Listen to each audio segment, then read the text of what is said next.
guys. Additional Thank you. Nope, you know. additional fires in our fire line. That's helping our really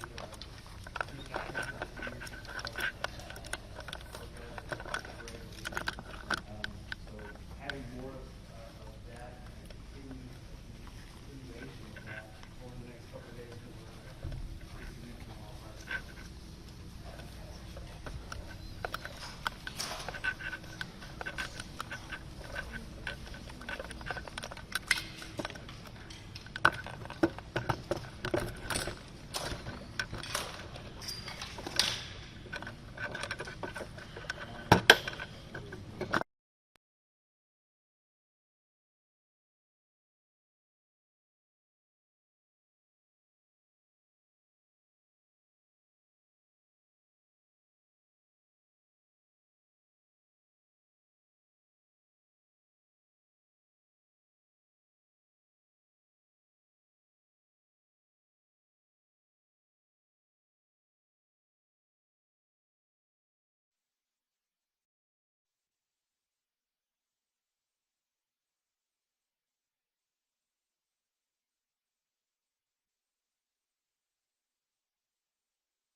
All right. Mic check. Mic check. 1 2 1 2 3. Check check check. 1 2 1 2 3 4 5.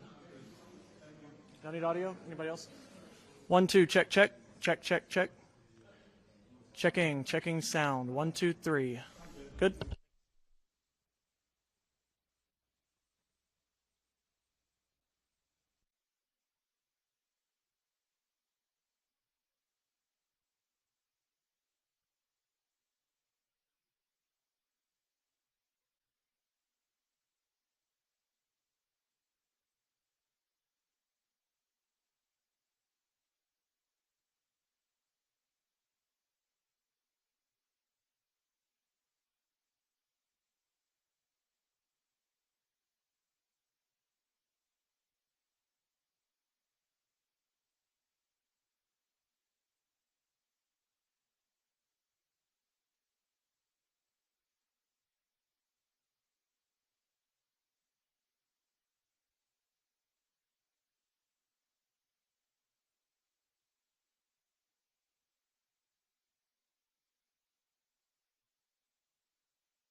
So I want to thank everybody for being here, and especially all of the officials who gathered behind me, who participated in updating the status of what's going on, where we are, where we're going, what's needed, things like that. To start out, I would say that what we have observed in this entire Panhandle region is the aggregate of persistence, perseverance, prayer, resilience, and just an extraordinary response to those in danger. I have witnessed and observed some extraordinary damage in our state. It could be caused by hurricanes or tornadoes, and frequently when you see the aftermath of that damage, there's some semblance of a structure that is still there. When you look at the damages that have occurred here, it's just gone, completely gone. Nothing left but ashes on the ground. So those who are affected by this have gone through utter devastation. They are going through challenges that others cannot comprehend. They need our ongoing support, our ongoing assistance, and our ongoing prayers as they and we all work together to help this entire Panhandle region rebuild and return to the normalcy that's enjoyed out here all the time. I want to thank there's so many elected officials with us, including all of the county judges from the region, some mayors and other officials who have worked tirelessly for the people in their communities to make sure that their constituents were getting the response and resources that they needed during what may be the most trying times of their lives. I do want to thank several members of the Texas legislature who gather with us here today, but also who will be working ongoing to assist their constituents in this region. It includes Congressman Jackson, State Senator Charles Perry, and State Representatives Smithy and Price. I thank them for being here and what they have done and what they will be doing. For many local officials, as well as for many residents and businesses in this area, those representatives are a shortcut for you to seek and ask for and hopefully provide to you levels of assistance that you need. I want to also express my gratitude for the heroic response by firefighters. It's extraordinary to see what they were able to do. The largest fire in the history of the state of Texas cut a path so large that it exceeds the size of some states in our country. And it would have been far worse and far more damaging, not just to property, but also to people, but for those firefighters. As I understand it, there is one person who lost her life. Every life matters. And it's a loss for that family that can never return. But many more people would have lost their lives had it not been for fearless firefighters who put their lives on the line, some of whom were injured in the line of duty, working tirelessly to respond and beat back these damaging flames. Also want to thank all of the emergency management professionals. There's a time when there's a need, when candidly you can't sleep. Emergencies don't have a start time and an end time like 9 to 5. They're 24/7. And these emergency management responders have been responding to this emergency around the clock in every community across the Panhandle to make sure that their needs were met. Along those lines, I want to thank the Emergency Management Director for the state of Texas, Chief Nim Kidd, who you'll hear from here shortly. But he himself is a former firefighter. He understands exactly what these people have gone through from his own personal firefighting experience, but also through his experience as being the lead person in the state of Texas to respond to every disaster that we have in this state.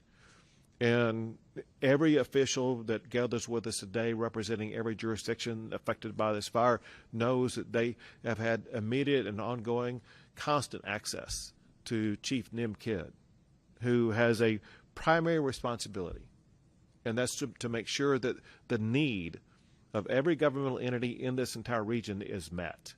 And he has delivered on that job mission. I want to thank all of the county and city road workers and other different types of workers like that that have cleared roads, whether it would be to clear them for purposes of fire breaks or clearing them for purposes of people to get through areas that have been damaged. But not just the road workers, the city employees, the county employees, or the local employees, that they too have been working around the clock to either protect communities or to restore communities as quickly as possible. One thing that we talked about in the briefing is going through a disaster of this magnitude highlights the importance of emergency management preparedness.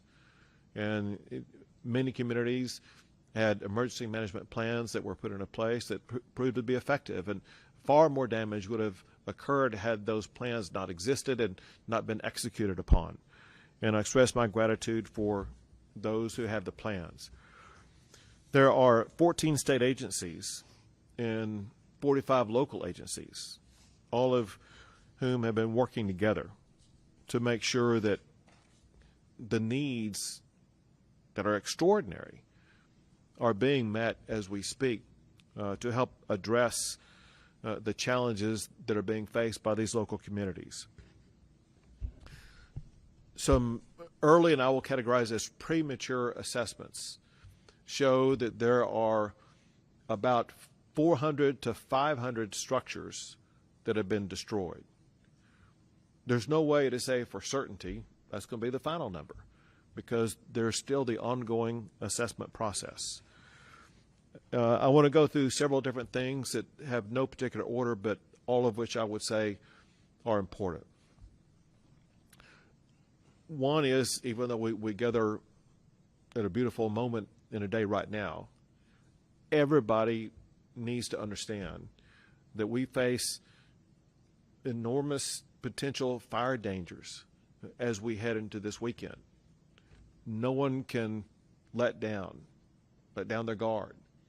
Everyone must remain very vigilant. Winds are going to pick back up. The right elements for a fire will be around. And as much as everybody has gone through this, all of us must remain vigilant to make sure that all the steps are taken so that we continue to prevent the loss of life and do everything possible to contain fires, to minimize the encroachment of fires upon homes and cities across the entire region. Another thing I want to say, and that is that there's several things that I've done. One is to issue the disaster declaration. The other is to make requests for funds from the appropriate agencies. Another is every waiver that has been sought to assist in the process that has been sought has been granted. And I will continue to do so to accelerate the recovery process. Recovery is a huge issue right now. We have people who don't have a home, don't have a place to go to. Their home is gone. And we as a state, we as a community, and we as Texans need to collaborate together to work not just on that restoration process, but that restoration process takes a while. We need to work on the process of finding immediate and temporary housing for these individual people. These people are suffering. Some entities that are working on that include the Red Cross. The Red Cross is working, the representative is here with us right now, working with displaced families. Local churches are working with displaced families. We have at the state level the One Star Foundation, the Amarillo Foundation, and there are others, perhaps from each community or county affected by this. We all will work together for both temporary and permanent solutions for those who have been displaced. We understand there's a need for speed. The Red Cross and the churches and others working on this, that they will be working with the rapidity that's needed to meet the needs of those who are looking for a place to stay. One thing that's very important, I realize we are in a time of chaos, but even during that time of chaos and in the immediate aftermath of it, one thing that I as governor need is as much of an assessment of damages as possible. One thing that I will be seeking to do is to make a federal disaster declaration request. And in order to be able to do that, there's a dollar amount of damages that must be shown that has been suffered to qualify for that request. And all of these local officials and others will be working to help aggregate the damages that have occurred that would help qualify for federal assistance in that regard. There's a need for debris removal as well as debris management. Debris removal because of everything that's already been victimized by the fire that's taken place and needs to be removed. And we will be working with local officials to make sure that they are able to manage that debris removal. We also need to work on the management of that so that it is not a catalyst for any type of fire that could be coming in the pathway. One issue that was frequently raised in our discussion is the need for greater air support, not just for this fire, but on an ongoing basis. And so there's two different time frames to look at that. One is the immediate time frame, meaning like today and tomorrow and over the weekend, as we may be dealing with other fires that could be arising here within an hour or a few days. We have, I am told, the adequate air support that's going to be needed to be able to help combat those fires here in the coming days. But then we get into the longer term. We obviously are here for the long term. And we, being myself and my fellow members of the legislature, and as well as Ronnie Jackson, we're all going to work together to find a way to put together the air resources that are needed for fires that are, let's say, more unique or different in this region of the state of Texas than some others because of the extraordinarily high winds that were sustained in this area that candidly make it difficult to fly. But there have to be planes available that can fly through those heavy winds, that can lay down the retardant or the water that's needed in order to be able to contain and reduce fires. So just know that we know that's a long-term solution that must be addressed, that we will work on. And again, just to repeat myself, we are prepared as we speak right now for immediate needs for air cover in the event that fires do arise here in the coming days. One thing that was stated repeatedly that's been a tremendous help is the amount of hay that has been provided from other areas, other states. And I don't have a list of the states, but I do want to say this. If there's any state, any city, any community that's provided hay, as governor of Texas, I want to say thank you for your help. but also please send more. We don't know how long we're going to be going through this situation with inadequate hay for this region. So everybody here is very grateful for what's been provided, but we could use more. And we will continue to work on fire mitigation plans, both in the short term and in the long term. There's more to cover, but at this time I'm going to pass it off to Hutchinson County Judge Cindy Irwin. So I just want to start by saying thank you to Governor Abbott for coming up today, and Chief Kidd for the continued support from day one that we've received from all the agencies. I've got the area judges behind me here, and we can't say enough about the support that the agencies in Texas have given to us. It's amazing. It was from day one. What can we do to help you? And we appreciate that so much. I want to really say a great thank you to our emergency management here in Hutchinson County. They are top-notch. Jerry Langwell, Jason Whistler, and Jason Pender, and our volunteer fire departments, they're amazing. They have saved our county, and all of the support that we've had from the other agencies that willingly come and just help us. We appreciate that. We can't say enough. So just thank you. Continue to pray for our panhandle. We can use it. Thank you. Thank you. And Al Davis.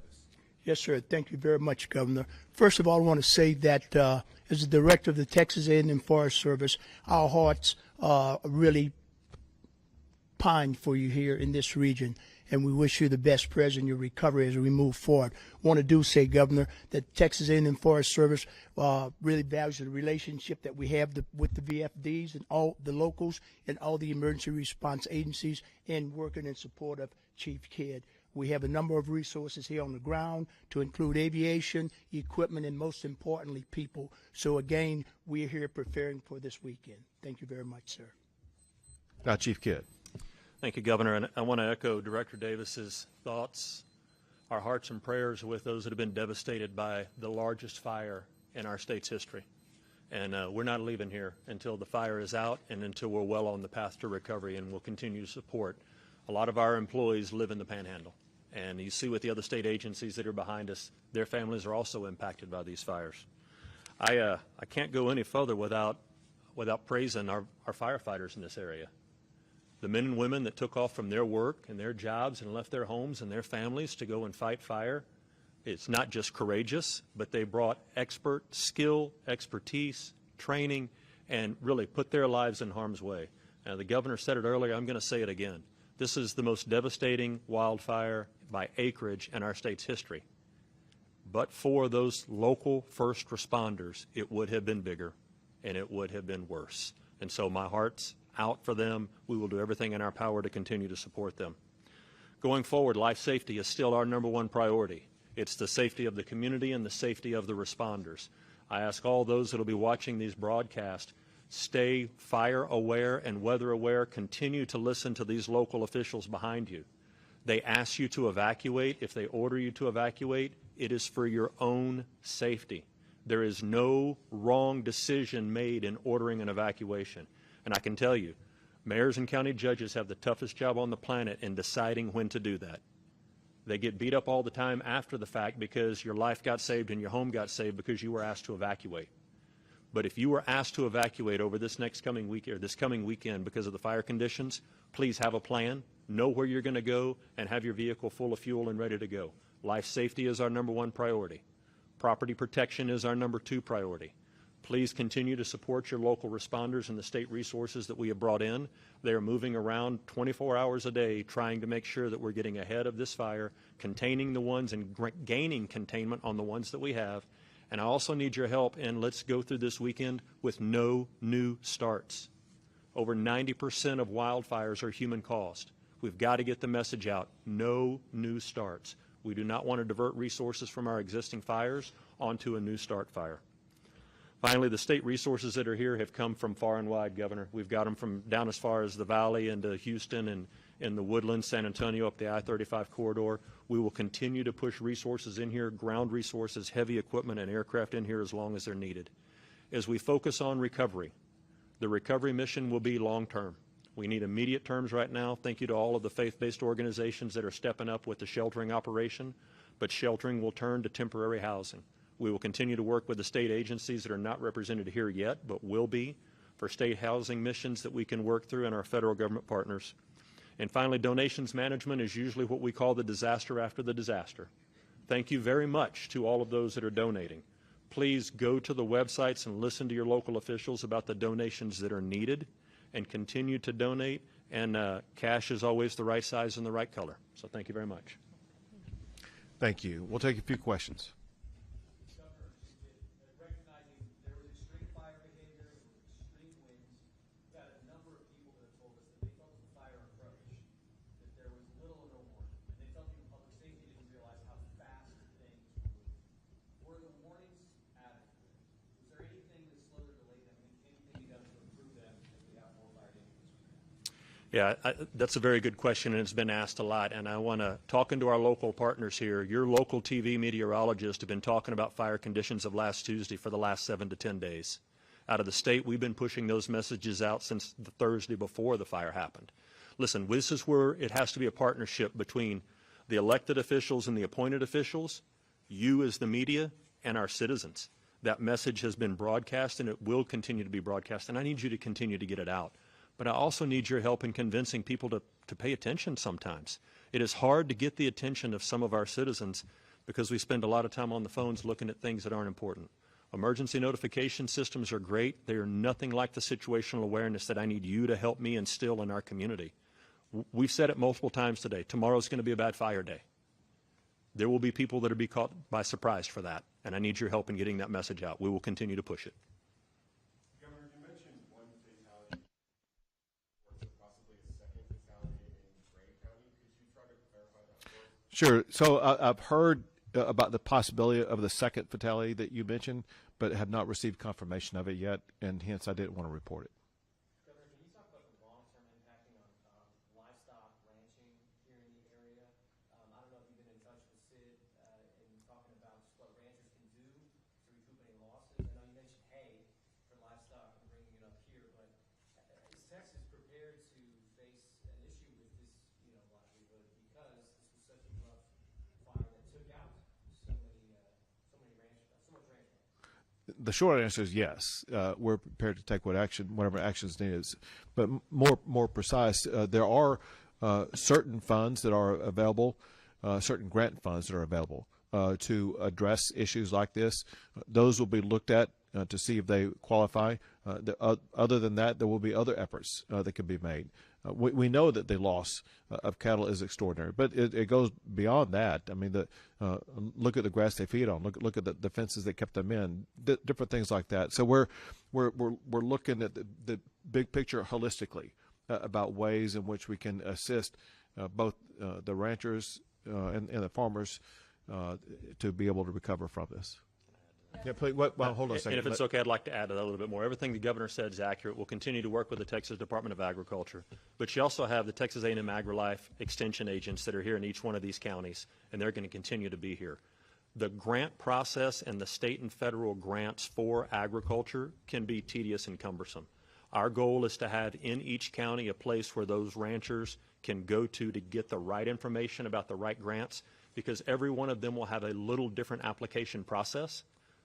The short answer is we will continue to do our part to support them as much as we can, and we have the resources in place today for them to start talking to. Do you perceive a long-term impact on meat production in this area because of what's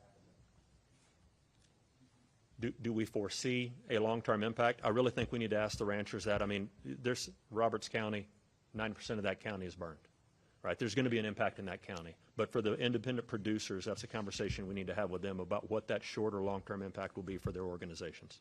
What steps can citizens take to mitigate fire damage to their properties? Great question. Al, you want to hit that? Certainly. The big thing is, first of all, we have a website, Texas A&M Forest Service. We also have grants for individual homeowners to be fire wise, to do mitigation around their homes, to reduce fuels and what have you. So again, go to our website, Texas A&M Forest Service. It will give you some specific things that homeowners can do to be fire wise and to protect their homes. Where do the investigations stand for points of origin at this point in time for the local fires? I'm going to say we're going to continue to work with our local partners to do cause and origin determination. I would say all of that is still under investigation at this time, and I have received no official report yet.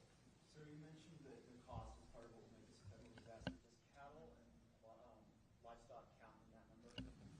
So, great question, and it's going to be a little bit of a complex answer. Under the Federal Emergency Management Agency, FEMA, livestock does not count towards those thresholds. And that's why we've put one of our team members from the Texas Division of Emergency Management in every county with every county judge to help the citizens and the ranchers be able to know what grant programs to go to. We will continue to open disaster recovery centers. We'll need your help getting that message out of where and when they will be so that the individuals, whether they're just a homeowner or a producer, can come and get the answers to those very complex questions. Governor, 10 years ago, the Fritch area had a devastating fire where we lost hundreds of homes. Most of those homes were low-value homes and from people, frankly, that were low income. We received no state aid because of the low income and low value. Here we are again, and a large portion of homes lost is the same situation. These people need hope. So how can we see that they get state aid? Right, and to add to that, one of the things we were talking about before we came out here, and that is that a lot of the people who have lost a home had no insurance. And so there are a lot of people in great need right now. And that's the exact kind of thing that we work with, whether it be the One Star Foundation or other foundations where we work to help people rebuild homes. But we need to gather more information, who does, who doesn't have insurance, different things like that. Then we can go about that process. Is that good? Are you saying that it will be a different process this time as it was 10 years ago? Well, I can't tell you what happened 10 years ago. What I can tell you is that we have processes and organizations in place to assist with this rebuilding of homes. Governor, you mentioned injuries to firefighters and first responders. Do we have any idea, a number or severity of those injuries? You got that? So I know on the very first night we had 3 firefighters that were burned, treated, and released. I've been led to believe we have one that jumped off a truck and may have a fractured lower extremity. I think we heard one a rib injury right now.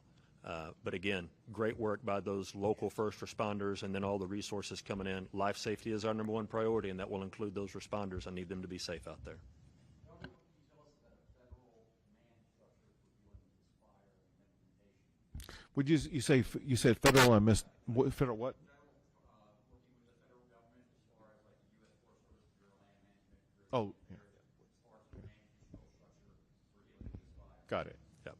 Great question, and I'm glad you asked it. Number one, in Texas, all disasters are local, and these county judges behind us are the emergency management directors for their communities.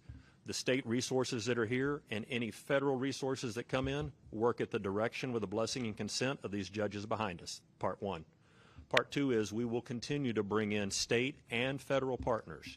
There is a national incident management team that is here with us today, and they will take over the organizational control of this and help us order additional resources as needed. They're an expert team. We've worked with them before, and we're glad they're in our state right now. Chief, two more questions. Chief, can you tell us which area actually sustained the most structural damage when it came to property? We're hearing Fritch was kind of like the brunt of everything. And another part of this question, can you also explain like how active the fire is now? We're hearing it's a smolder. Can you just kind of talk about what y'all are seeing today? Sure, and I'll let Director Davis add into some of that as well. But, you know, from the damage perspective in your populated areas, Rich, Canadian, we talked to the judge there, and, you know, she's not here with us today because she didn't feel like she could leave her community because of the devastation there. I'll be traveling there early next week, if not over this weekend. What we see in home damages, we really is hard to explain right now because some of the fire, to your point, smoldering, still too hard to get into and count those damages, all right? So let's talk about smoldering fire and fire line. With a 1 million acre fire, It's a little over 550 miles, the perimeter of that fire.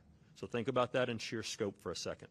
As fire continues to smolder right now, with the wind picking up tomorrow, the relative humidity coming back down, one ember can pick that up and drop it outside.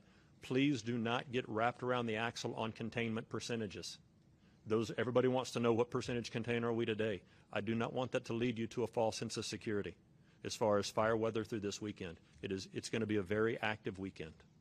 Al, anything to add to that? I think you've covered it very well, Chief Kidd. Governor, one more question, folks. You said something about the air containment, bringing in like air support. Is there something that has happened with this fire that's going to make the way Texas looks at a region like this that needs so much air support for fires like this? Sure. It's something that when we realized that because of winds, because of other challenges, there was air support that was not provided initially. If it had